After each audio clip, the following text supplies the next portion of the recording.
ব্রেস্টে বা স্তনে ফোড়াটা কিন্তু অনেক কমন এবং আমরা সাধারণত বুঝতে পারি না, কারণ স্তনটা হচ্ছে একটা চর্বির ফ্যাটি টিস্যু, যেই জন্য এখানে যদি কোনো কারণে ফোড়া হয়, এটা হচ্ছে অন্য অন্য জায়গায় যেমন রুগীরা আমাদেরকে এসে বলে যে ম্যাডাম আপনি বলছেন ফোড়া, কিন্তু এটা তো কোনো মুখ নাই। তো সেই জন্য স্তনে ফোড়া হলেই যে মুখ থাকবে এমন না।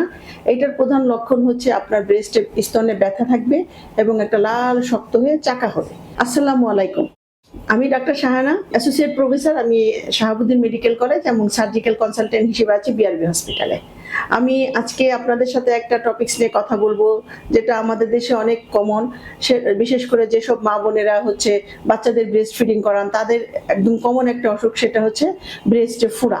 ব্রেস্টে বা স্তনে ফোড়াটা কিন্তু অনেক কমন এবং আমরা সাধারণত বুঝতে পারি না, কারণ স্তনটা হচ্ছে একটা চর্বির ফ্যাটি টিস্যু, যেই জন্য এখানে যদি কোনো কারণে ফোড়া হয়, এটা হচ্ছে অন্য অন্য জায়গায় যেমন রুগীরা আমাদেরকে এসে বলে যে ম্যাডাম আপনি বলছেন ফোড়া, কিন্তু এটা তো কোনো মুখ নাই। তো সেই জন্য স্তনে ফোড়া হলেই যে মুখ থাকবে এমন না। এইটার প্রধান লক্ষণ হচ্ছে আপনার ব্রেস্টে স্তনে ব্যথা থাকবে এবং একটা লাল শক্ত হয়ে চাকা হবে। তো এটা বেশি কমন হচ্ছে যেসব মায়েরা বাচ্চাদেরকে স্তন খাওয়ান বা দুধ ফিডিং করেন, ব্রেস্ট ফিডিং করেন।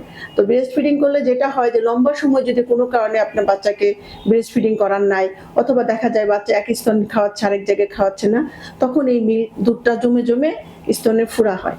তো ফোড়াটা হচ্ছে আমাদের কাছে আসে হচ্ছে একটা চাকা নিয়ে, যেটা লাল হয়ে থাকে, এবং মারা একটা সুন্দর করে জিজ্ঞেস করলে বলে যে হ্যাঁ কোনো কারণে বাচ্চা অসুস্থ ছিল বা নিজে অসুস্থ ছিল, সেই জন্য এই দুধটা ঠিক মতো খাওয়াতে পারেনি। তো এই জন্য স্তনে ফোড়ার সাথে এখন আমাদের ব্রেস্ট ক্যান্সারেরও কিন্তু একটা ক্যান্সার আছে, যেটা হচ্ছে আমরা ইনফ্লামেটরি ক্যান্সার বলি, যেটাতেও হচ্ছে আপনার স্তনের মতো ব্যথা হবে, চাকা হবে। আমাদের দেশে একটা কমন জিনিস আছে, সেটাকে আমরা বলি ইনফ্লামেটরি ব্রেস্ট লাম্প বা গ্র্যানুলোমাটাস ম্যাস্টাইটিস, যেটাতেও হচ্ছে আপনার চাকা থাকবে, ফোড়ার মতো লাল হয়ে যাবে, ব্যথা থাকবে, কিন্তু এগুলো কিন্তু আবার ফোড়া না। তো সেই জন্য ব্রেস্টের চাকা গোটা হইলে সবই যে ফোড়া, ব্যথা হইলে সবই যে ফোড়া তা না।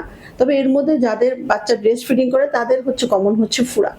তো সেই জন্য কোনটা চাকা, কোনটা ইনফ্লামেটরি, কোনটা ফোড়া, কোনটা ক্যান্সার, এটা বুঝতে হবে।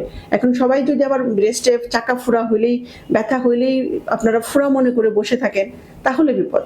সেই জন্য যে ব্রেস্টে ফোড়া হোক বা যেটাই হোক, সেটার খুব দ্রুত চিকিৎসা নিতে হবে, কারণ ব্রেস্টের ফোড়া নিয়েও যদি আপনি বসে থাকেন, এটাও আপনাকে আরো অনেক বেশি জটিলতার মধ্যে ফেলে দিয়ে। বিশেষ করে যেসব মারা বাচ্চাকে বুকে দুধ খাওয়ান, তাদের যদি ব্রেস্টে ফোড়া হয়, ফোড়াটা যদি ঠিকমতো চিকিৎসা করা না হয়, তাহলে এই ফোড়াটা যদি ফেটে যায়, তখন দেখা যায় এই ফাটা জায়গা দিয়ে পুজোর সঙ্গে সঙ্গে জমা দুধ পড়তে শুরু করে, এবং সেই দুধটা এমন ভাবে পড়তে থাকে যে এটা আর বন্ধ হয় না। এই জিনিসটাকে আমরা বলি মিল্ক ফিস্টুলা আমাদের ভাষায়। তো তখন আমাদেরকে এই মার দুধ বন্ধ করে ওষুধ খাওয়ে এই দুধ শুকাই ফেলতে হয়, আলটিমেটলি বাচ্চা হচ্ছে দুধটা পায় না।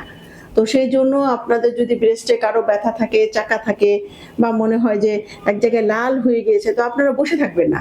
হ্যাঁ, নিকটবর্তী যে কোনো একজন ডাক্তারের সাথে যোগাযোগ করে এটা দ্রুত চিকিৎসা নেবেন। দ্রুত চিকিৎসা নিলে কিন্তু জিনিসগুলা একদমই সহজ, কিন্তু যখন আপনারা এটাকে জটিল করে ফেলেন ঘরে বসে থেকে, তখনই এটা জটিল। আর অনেকের কাছে মধ্যে একটা ধারণা হচ্ছে যে ডাক্তারের কাছে যাব না, ডাক্তারের কাছে গেলেই আমাদেরকে অপারেশনের কথা বলবে, তো ওষুধে ভালো হয় না। কিন্তু ব্যাপারটা এরকম না। যখন আপনি বাসায় বসে জিনিসগুলোকে জটিল করে নিয়ে আসেন, তখন তো অপারেশনই লাগে, কিন্তু প্রাথমিক পর্যায়ে আসলে তো ওষুধ দিয়েও চিকিৎসা করা যায়। তো সেই জন্য আমার সকল মাদের প্রতি বা বোনদের প্রতি একটা হচ্ছে যে আপনাদের যদি ব্রেস্ট একটা খুব সেন্সিটিভ একটা জায়গা, যেখানে হচ্ছে খুব বেশি, আমাদের দেশে না সারা পৃথিবীতে এখন ব্রেস্ট ক্যান্সারের পরিমাণ অনেক বেড়ে গেছে। আর এই জন্য আমরা ব্রেস্টে যাই হোক সেটা নিয়ে বসে থাকবেন না। যেটাই হোক আপনার নিকটবর্তী যে কোনো একজন ডাক্তারের সাথে বা যে কারোর সাথে যোগাযোগ করবেন, যাতে খুব সহজেই, খুব অল্পতেই আপনার চিকিৎসাটা হয়ে যায়।